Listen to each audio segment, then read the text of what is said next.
Hello, hello, hello. Welcome to Inner Conquest, the world's greatest modern metaphysics channel. I'm your host, Jacob Edens, and today we are going to be discussing what I call the creation zero point.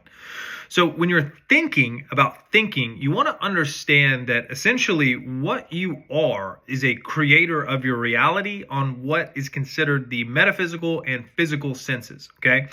So what's really cool is there's a law called the law of reversibility, which essentially is a state maintained that is akin to the fulfillment of a physical manifestation. So you could call manifestation is just a fancy word for mind to matter, right?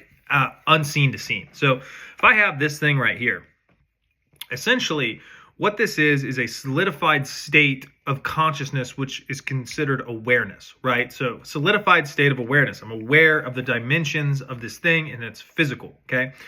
So when you have a state, what that means is that you can hold this in a mental frame, meaning that if I really study this, I understand the texture of it, I understand what it is, I can shut my eyes and I can sense it right there, and I can sense the dimensions of it. I can sense the feeling of the steel. I can sense the dimensions of the bungee cord holding it there.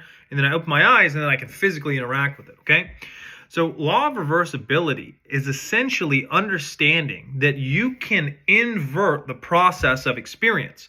So what happens is a lot of times is people think that they need the external physicalized thing to have the experience of having that thing, when in actuality, this thing exists in multiple planes of experience, meaning that I can go in my mind right now without touching this and I can feel the exact texture using the inner senses of my mind to understand its properties through that methodology, right? And I can also feel it with my external five senses, which are relegated to my body, okay? So understanding that your mind has the ability to have sensory input allows you to place your consciousness, which is just a word for awareness, into different frames or states that you wish to experience as if they are real now.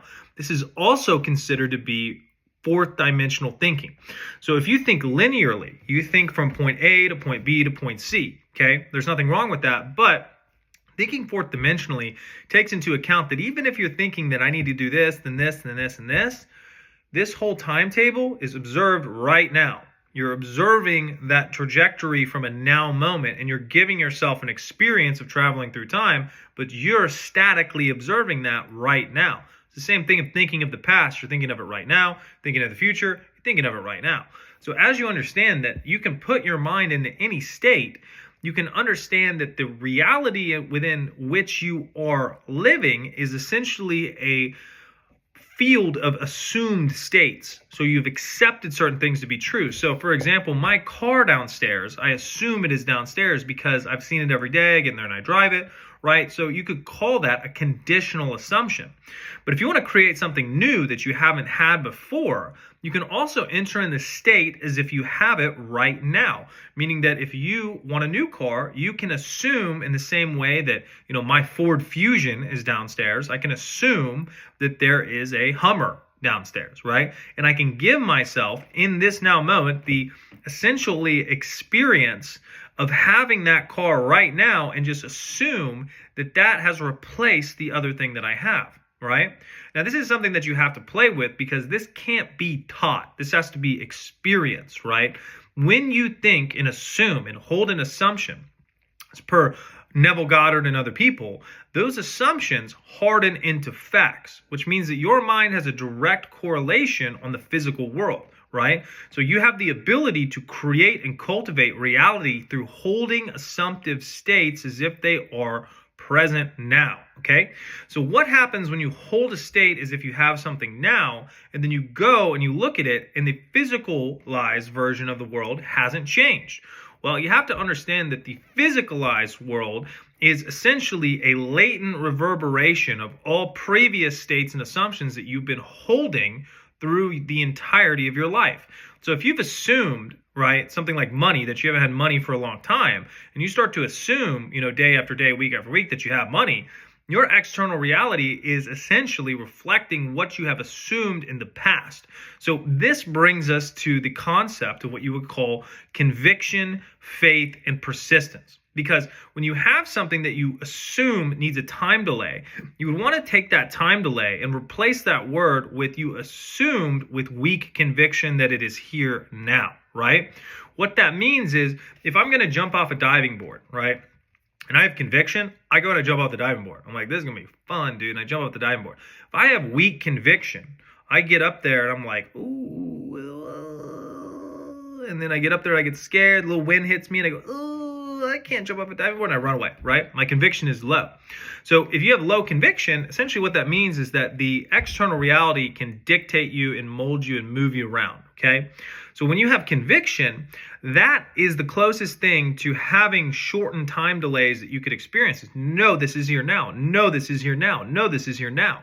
And you go to that state, that assumptive fourth dimensional mental state that is in alignment with the version of you that has it now. And what you are doing is understanding through what you would call first cause or pearl of great price is that your consciousness has the ability to shape the external world around you. Right? That's first principle, first cause. Now, when you understand that, what you are going up against is a world that is designed to essentially trick you out of first cause and first principle. So if I assume I have something, that assumption has the power within itself to germinate into that full manifestation. Now, what happens is I assume I have something, I assume it's done, and then I get it. What will happen is Cindy from HR will come in and give me the thing. So what my mind can do, because the left side, the logical side of my brain, is programmed based off of my personalized experiences. We'll say, oh, this happened because of this coincidence, and if Cindy wasn't here to do this, then this wouldn't happen. So thank God Cindy's here, and if I didn't understand first principle, I'd say, well, I need to make sure Cindy's around all the time because this is how I get this, right? When that was in actuality just a mechanism of the reality to bring you the fruition of that assumption.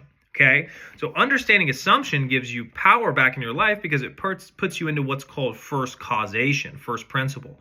So that gives you the ability to place your conscious awareness in an arrangement that is pleasing to you and understand that the arrangement of that conscious state, that fourth dimensional state, that mind state is essentially going to clothe and wrap itself in an external reality. And once you understand this truth, you're able to shift circumstances much easier because you understand that the causative power of these things are your assumption, your will, your decision, and also your identity as who you are in relation to your reality. So understanding that you have assumptive power, that you are a creator being, is pretty useful to understand. Because without that understanding, you are trapped essentially in what you could call the world of effects or the world of second cause. Well, I need to do this before I can have this. Well, who's assuming that that's true? Who's accepting that that's the process? It's always you. It's always you accepting that process. So until you understand that you have veto or affirmative power, no, I'm not like, nah, that doesn't make sense. It's like this. Or, no, I am this and I have this. Well, how do you know you have it? Because I can go into that state right now. I can affirm it 24/7 if I need to. But more importantly than that, I can identify as the version of me that has it now and it's already done and is also normalized. And then whenever I'm confronted with that old awareness, I don't get mad. I don't think that it's going to take anything away from me, or, it could show me if I assumed I have $100,000 and it shows me I have $0. I'm not going to get mad at that. That's just a reflection of my previous assumptive states of what my identity would experience, right? That was what I believed to be true.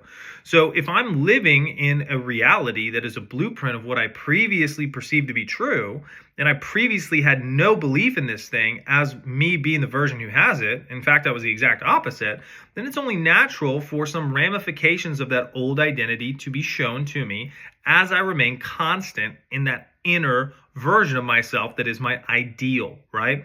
So remaining in that ideal has two qualities to it, right? You have that faith and that persistence. But really, it's just identifying with it as if it's yours now. And anytime it comes to mind, you're just describing it as the version of you that has it the way that they want it now, as opposed to being on autopilot and seeing what the current landscape says and then regurgitating that as if it's a finalized product, when in actuality everything's changing outside of you except for you, right? My name is Jacob. My name doesn't change whether I'm sad, cold, rich, poor, warm, whatever, right? So your identity is locked in place with what you decide is true about yourself.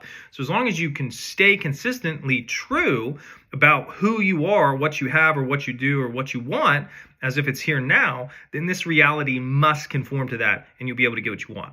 So I know you guys enjoyed the video. Feel free to leave comments. Additionally, the link tree has all of the coaching as well if you'd like to do any of the protocols or do some one-on-one stuff. But more important than any of that, go conquer. I'll see you in the next one. Cheers.